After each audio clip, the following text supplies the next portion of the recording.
మీరు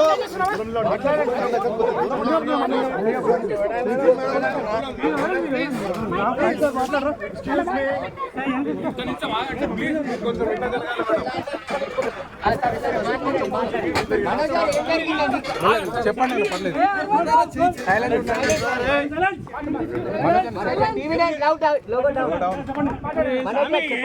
చెప్పండి లేదు పర్లేదు చెప్పండి మనకు ప్లీజ్ కొంచెం సైలెంట్.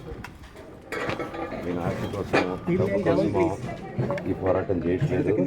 ఎందుకంటే ఈ పోరాటం కూడా కాదు, ఇది ఆత్మ గౌరవం. నా భార్య పిల్లల సేఫ్టీకి సంబంధించి ఇది నాతో ఒక మగాడిగా నాతో డైరెక్ట్గా వచ్చి నాతో ఏం చేసినా నా భార్య పేరు ఇంక్లూడ్ చేయడం, నన్ను పుట్టేదానికి నా 7 నెలల పాపని ఇంక్లూడ్ చేయడం, నా బిడ్డలు ఇంట్లో ఉండగానే అలా బిహేవ్ చేయడం కరెక్ట్.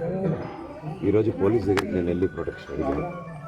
నేను మొన్న వచ్చి అడిగినప్పుడు మీకు అన్ని ఎవిడెన్స్లు ఇస్తాను. ఎస్ఐ గారు ఇక్కడి నుంచి వచ్చి నేను ఇస్తాను సార్ ప్రొటెక్షన్ చూపించాను. కౌన్సిలర్లు అందరూ అభిప్రాయం దాంకున్నారని చూపించాను. అది కూడా చూసి ఓకే సార్ నేను ధైర్యంగా ఉన్నాను, మేము ఎక్కడికి వెళ్ళట్లేదని చెప్పి మాట్లాడి పారిపోయారు.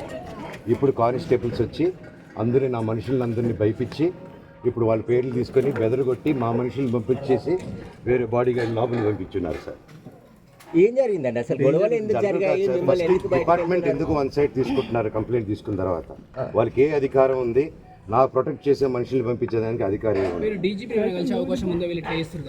ప్రపంచంలో అందరినీ కలుస్తాను సార్, బయలుదేరి.